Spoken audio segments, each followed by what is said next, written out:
नमस्ते और the deep dive में आपका स्वागत है। आज हम 1999 के कारगिल युद्ध के उन शुरुआती धुंधले दिनों में उतर रहे हैं, मतलब जब किसी को ठीक ठीक पता नहीं था कि आखिर हो क्या रहा है। हाँ, तो आज जो हम बात कर रहे हैं वो Kargil war the lifting of the fog किताब के कुछ हिस्सों से ली गई है जो उस दौर की कहानी बताते हैं। बिल्कुल। और आज का हमारा मिशन ये समझना है कि उस युद्ध के धुंधलके के पीछे की कहानी क्या थी, मतलब एलओसी के पार से आने वाले घुसपैठिए आखिर थे कौन, मुजाहिदीन या पाकिस्तानी सेना के जवान। हाँ, और इसी एक सवाल ने भारत की शुरुआती प्रतिक्रिया को कैसे उलझाए रखा। चलिए इसे परत दर परत खोलते हैं। हाँ, और ये उस वक्त का सबसे बड़ा सवाल था, सबसे जरूरी भी। बिल्कुल, क्योंकि जब तक आप अपने दुश्मन को पहचानते नहीं तब तक आप उसके खिलाफ सही रणनीति बना ही नहीं सकते। सही बात है। ये सिर्फ जानकारी की कमी नहीं थी, ये एक तरह से पहचान का संकट था। और इसी एक कंफ्यूजन ने शुरुआती दिनों में भारत के हर सैन्य और राजनीतिक फैसले पर गहरा असर डाला। और शायद इसी असर का सबसे पहला और सबसे चौंकाने वाला उदाहरण सेना प्रमुख की विदेश यात्रा थी, 10 मई 1999। हाँ, जब कारगिल से घुसपैठ की हल्की फुल्की खबरें आने लगी थी, भारतीय सेना के प्रमुख जनरल वेद प्रकाश मलिक पोलैंड और चेक गणराज्य की आधिकारिक यात्रा पर रवाना होते हैं। ये बात आज सुनने में बहुत अजीब लगती है। बहुत अजीब। एक संकट सिर पर दस्तक दे रहा है और सेना का कमांडर देश से बाहर जा गया है। अजीब लगता है, लेकिन उस समय के कॉन्टेक्स्ट में इसे देखना होगा। पहली बात तो ये कि किसी सेना प्रमुख की विदेश यात्रा की प्लानिंग महीनों पहले होती है। अच्छा। इसमें रक्षा मंत्रालय, विदेश मंत्रालय, पीएमओ कई स्तरों पर क्लियरेंस लगती है। ये कोई इम्प्रॉम्प्टू वेकेशन तो है नहीं, और उस यात्रा की मंजूरी तो उन्हें जाने से बस 2-3 दिन पहले मिली थी। लेकिन ये बात थोड़ी हैरान करती है। भले ही प्लान महीनों पहले बना हो, क्या उस वक्त कोई ऐसा प्रोटोकॉल नहीं था कि अगर सीमा पर जरा भी तनाव बढ़े तो इस तरह की यात्राओं को तुरंत रोक दिया जाए? आपका सवाल जायज है, और यहीं पर कहानी का दूसरा और सबसे अहम पहलू सामने आता है। वो क्या? उस समय तक दिल्ली में किसी को भी संकट की गंभीरता का अंदाजा ही नहीं था। मतलब बिल्कुल भी नहीं? नहीं। डीजीएमओ यानी डायरेक्टर जनरल मिलिट्री ऑपरेशंस ने 4-5 मई को लेह और कारगिल का दौरा किया था। अपनी रिपोर्ट में उन्होंने घुसपैठ जैसी किसी भी चीज का जिक्र नहीं किया। सब कुछ सामान्य था। तो मतलब जो खबरें जमीन से आ रही थी वो ऊपर तक पहुंची नहीं रही थी, या उन्हें गंभीरता से नहीं लिया जा रहा था? कह सकते हैं दोनों बातें थी। गारखुन गांव के एक चरवाहे ताशी नामग्याल ने 3 मई को ही घुसपैठियों को देख लिया था और सेना को खबर दी थी, लेकिन वो जानकारी लोकल यूनिट से ऊपर नहीं बढ़ी। अच्छा, वो वहीं दबकर रह गई। हाँ, जो शुरुआती रिपोर्टें हेडक्वार्टर तक पहुंची वे बहुत मामूली थीं। एक सैनिक के लापता होने की खबर, थोड़ी बहुत गोलाबारी। ओके। 9-10 मई की रात को कारगिल में ब्रिगेड के गोला बारूद डिपो पर कुछ गोले गिरे, लेकिन उसे भी एक चांस हिट मान लिया गया। तो कुल मिलाकर दिल्ली में बैठे टॉप अधिकारियों के लिए ये सब बिजनेस एज यूजुअल जैसा था। मतलब सीमा पर होने वाली छोटी मोटी झड़पें हैं। बिल्कुल। इसे सिस्टमिक इनर्शिया कहते हैं। जब तक कोई बहुत बड़ा रेड फ्लैग न दिखे तब तक सिस्टम अपने तय रास्ते पर चलता रहता है, और उस वक्त तक वो रेड फ्लैग किसी को नजर नहीं आया था। तो चलिए अब यूरोप चलते हैं, जहां सेना प्रमुख तक खबरें टुकड़ों में पहुंच रही हैं। यहीं से युद्ध के धुंधलके का असली एहसास होना शुरू होता है। हाँ। 12 मई वॉर्सो। उन्हें अपने मिलिट्री असिस्टेंट से पता चलता है कि बटालिक सेक्टर में कुछ आतंकवादी घुसाए हैं। बस इतनी सी जानकारी। ध्यान दीजिए, शब्द है कुछ आतंकवादी। न कोई संख्या, न कोई पैटर्न, न कोई इरादा। ये जानकारी इतनी अस्पष्ट है कि इससे कोई भी एक्शन नहीं लिया जा सकता। सही बात है। फिर अगले दिन 13 मई को उनकी डीजीएमओ से फोन पर बात होती है। ये पहली आधिकारिक ब्रीफिंग थी और इसमें तस्वीर थोड़ी और साफ हुई, लेकिन साथ ही एक ऐसा नैरेटिव बना जो आगे चलकर बहुत भ्रामक साबित हुआ। हाँ, उन्हें बताया गया कि लगभग 100 से 150 जिहादी आतंकवादी हैं और ये एक स्थानीय घुसपैठ है। ये दोनों शब्द, जिहादी आतंकवादी और स्थानीय घुसपैठ, ये बहुत सोच समझ कर इस्तेमाल किए गए थे। बिल्कुल। जिहादी कहने का मतलब था कि ये प्रॉक्सी वॉर है, पाकिस्तानी सेना सीधे तौर पर शामिल नहीं है। और स्थानीय का मतलब? स्थानीय कहने का मतलब था कि ये मामला छोटा है और इसे डिवीजन और कॉर्प्स लेवल पर ही संभाल लिया जाएगा। दिल्ली को चिंता करने की जरूरत नहीं है। और ये जो स्थानीय घुसपैठ वाला लेबल था, ये आगे चल के एक बहुत बड़ी गलती साबित होने वाला था।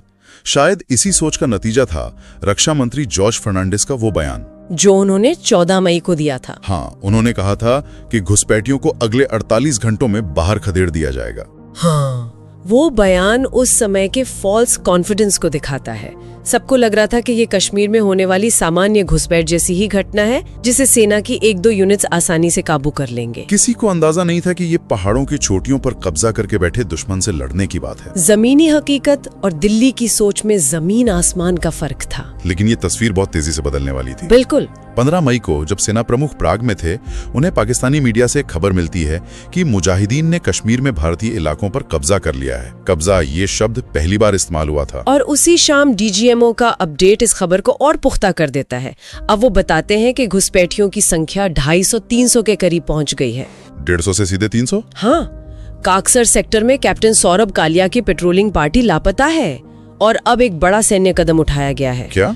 पूरी 56 माउंटेन ब्रिगेड को लेह से द्रास जाने के लिए तैयार रहने को कहा गया है। एक पूरी ब्रिगेड को मूव करना, ये अब स्थानीय घुसपैठ तो बिल्कुल नहीं लग रहा। नहीं, बिल्कुल नहीं। यहीं पर सेना प्रमुख के दिमाग में पहली बार खतरे की असली घंटी बजती है। उन्होंने अपने राजदूत से एक बहुत महत्वपूर्ण बात कही, जिहादी आतंकवादी आमतौर पर जमीन पर कब्जा नहीं करते। और ये एक बहुत शार्प ऑब्जर्वेशन थी। ये पहला रियल क्लू था कि जो नैरेटिव बनाया जा रहा है वो शायद सच नहीं है। मतलब उनका तरीका ही उनकी पहचान बता रहा था। हाँ, आतंकवादी हिट एंड रन टैक्टिक्स का इस्तेमाल करते हैं। वो किसी बर्फीली चोटी पर कब्जा करके बंकर बनाकर नहीं बैठते। ये काम एक प्रशिक्षित संगठित सेना का होता है। तो साफ था कि जो बताया जा रहा है और जो हो रहा है उसमें बहुत बड़ा अंतर है। बिल्कुल। और इसी उलझन के बीच 18 मई को वायुसेना के इस्तेमाल पर भी चर्चा हुई। सेना ने हवाई मदद की मांग की, खासकर अटैक हेलीकॉप्टरों की। लेकिन वायुसेना इसके लिए तैयार नहीं थी। हाँ, उनके 2 बड़े तर्क थे। पहला, तकनीकी, कि इतनी ज्यादा ऊंचाई पर अटैक हेलीकॉप्टर प्रभावी नहीं होंगे। और दूसरा, जो ज्यादा बड़ी चिंता थी वो था रणनीतिक, कि हवाई शक्ति का इस्तेमाल करने से युद्ध का दायरा अचानक बहुत बढ़ जाएगा। मतलब एक सीमित झड़प से पूर्ण युद्ध की तरफ जा सकता है। सही। और जब ये मामला सुरक्षा मामलों की कैबिनेट समिति यानी सीसीएस के पास गया तो उन्होंने भी वायुसेना के इस्तेमाल के अनुरोध को खारिज कर दिया। क्योंकि राजनीतिक स्तर पर भी सरकार इसे एक बड़े युद्ध में बदलने से हिचक रही थी। हाँ, लाहौर शांति प्रक्रिया को ज्यादा समय नहीं हुआ था, तो आप देख सकते हैं कि कैसे हर स्तर पर एक हिचकिचाहट थी, एक भ्रम था कि दुश्मन कौन है और हमें कितनी बड़ी जवाबी कार्रवाई करनी चाहिए। तो एक तरफ सेना प्रमुख विदेश में बैठकर पूरी ब्रिगेड मूव करने और हवाई हमले करने पर सोच रहे हैं, लेकिन भारत में जनता को क्या बताया जा रहा है? वही पुरानी कहानी। 19 मई को श्रीनगर में GOC 15 कॉर्प्स ने एक प्रेस कॉन्फ्रेंस की। उन्होंने फिर से वही लाइन दोहराई कि यह एक स्थानीय घुसपैठ विरोधी अभियान है जिसमें पाकिस्तानी सेना समर्थित जिहादी शामिल हैं। इन शब्दों पर फिर से ध्यान देना जरूरी है।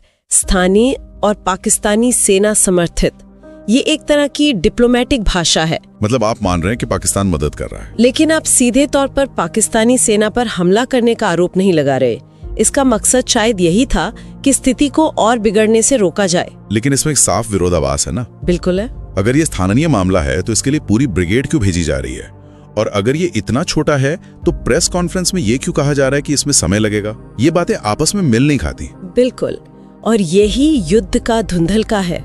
ये सिर्फ जानकारी की कमी नहीं है, बल्कि ये विरोधाभासी जानकारियों का एक जाल है। अब उस हिस्से पर आते हैं जो वाकई हैरान करने वाला है और जो दिखाता है कि यह धुंधलका कितना गहरा था। 20 मई को सेना प्रमुख भारत लौट आते हैं और CCS की बैठकें शुरू हो जाती हैं। और कमरे में वही एक सवाल गूंज रहा है, घुसपैठिए कौन है? हाँ, आरंडो और IB जैसी देश की टॉप खुफिया एजेंसियों का आकलन था कि घुसपैठियों में 70% जिहादी और 30% पाकिस्तानी सैनिक हैं। यह आकलन जमीन पर मिल रहे सबूतों के बिल्कुल उलट था, जैसा कि सेना प्रमुख ने भी बैठक में तर्क दिया। क्या कहा उन्होंने? कि मोटार और आर्टिलरी की इतनी सटीक और भारी गोलाबारी, बर्फीली चोटियों पर बंकर बनाना, लॉजिस्टिक्स की सप्लाई लाइन मेंटेन करना, ये सब काम जिहादियों के बस का नहीं है। ये एक प्रोफेशनल संगठित सेना का काम है। बिल्कुल। सेना प्रमुख ने जोर दिया कि ये 100% पाकिस्तानी सेना की घुसपैठ है। उन्होंने कहा कि जिहादियों का कोई सबूत नहीं मिला है सिवाय कुछ रेडियो इंटरसेप्ट्स के, जो दुश्मन का एक धोखा भी हो सकता है। लेकिन एजेंसियां अपनी 70-30 वाली थ्योरी पर अड़ी रहीं। और सबसे अजीब बात तो इसके बाद हुई, वो मुशर्रफ की फोन कॉल वाला वाकया। हाँ, कुछ दिनों बाद भारतीय एजेंसियों ने जनरल परवेज मुशर्रफ और उनके एक साथी जनरल लेफ्टिनेंट जनरल अजीज खान की फोन पर हुई बातचीत को इंटरसेप्ट कर लिया। उस टेप से तो सब कुछ साफ हो गया था। दूध का दूध और पानी का पानी हो गया था कि ये पाकिस्तानी सेना का ही ऑपरेशन है। इसके बाद भी जब राष्ट्रीय सुरक्षा परिषद सचिवालय ने अपना आकलन बदला तो उन्होंने कहा कि अब 70% पाकिस्तानी सैनिक और 30% जिहादी हैं। क्या मतलब इतना ठोस सबूत मिलने के बाद भी वे जिहादी वाली कहानी को पूरी तरह छोड़ने को तैयार नहीं थे? ये तो बहुत अजीब है। क्यों? यही सवाल सेना प्रमुख ने भी उठाया। जब उन्होंने इस 70-30 के नए आकलन पर भी सवाल किया तो एनएससीएस के सचिव ने खुफिया एजेंसियों के प्रमुखों की ओर इशारा करते हुए धीरे से कहा। क्या कहा? जनरल मलिक, इनकी भी तो लाज रखनी है। एक मिनट, ये सुनना तो अविश्वसनीय है। मतलब देश की सुरक्षा से जुड़े इतने बड़े फैसले में सच्चाई से ज्यादा जरूरी किसी संस्था की लाज बचाना हो गया। ये तो बहुत बड़ी और डराने वाली बात है। बिल्कुल, ये उस इंस्टीट्यूशनल ईगो की तरफ इशारा करता है जहां एक बार बनाई गई थ्योरी को गलत मानने से बचना सच्चाई को स्वीकार करने से ज्यादा जरूरी हो जाता है। और इसका सीधा फायदा पाकिस्तान को मिल रहा था। हाँ, उनकी रणनीतियां पूरी तरह कामयाब होती दिख रही थी। जिहादी का मुखौटा लगाकर उन्होंने भारत के डिसीजन मेकिंग प्रोसेस में इतना कंफ्यूजन पैदा कर दिया कि एक निर्णायक और बड़ी जवाबी कार्रवाई में देरी हुई। जब तक भारत ये समझ पाता कि दुश्मन कौन है, तब तक वे ऊंची चोटियां पर अपनी पकड़ बहुत मजबूत कर चुके थे। इस पूरी चर्चा को एक ऐसी कहानी के साथ खत्म करते हैं जो युद्ध के धुंधलके के कॉन्सेप्ट को शायद सबसे अच्छे तरीके से समझाती है। ओके। ये घटना 9 जून की है श्रीनगर में।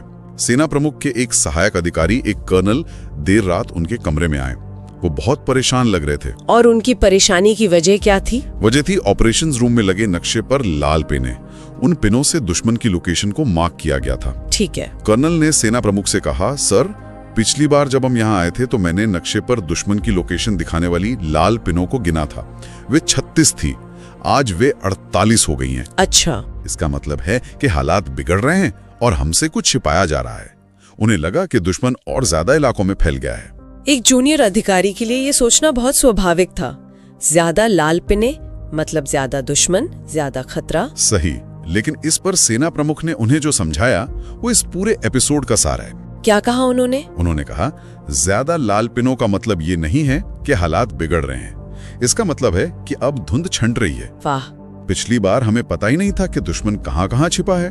अब हमें उनकी लोकेशन की ज्यादा सटीक जानकारी मिल रही है और जब हमें दुश्मन का सही पता चल जाएगा तो उसे खत्म करना आसान होगा। ये कहानी बहुत खूबसूरती से बताती है कि कैसे बिगड़ते हालात की धारणा और स्पष्टता हासिल करने की हकीकत में फर्क होता है। बिल्कुल।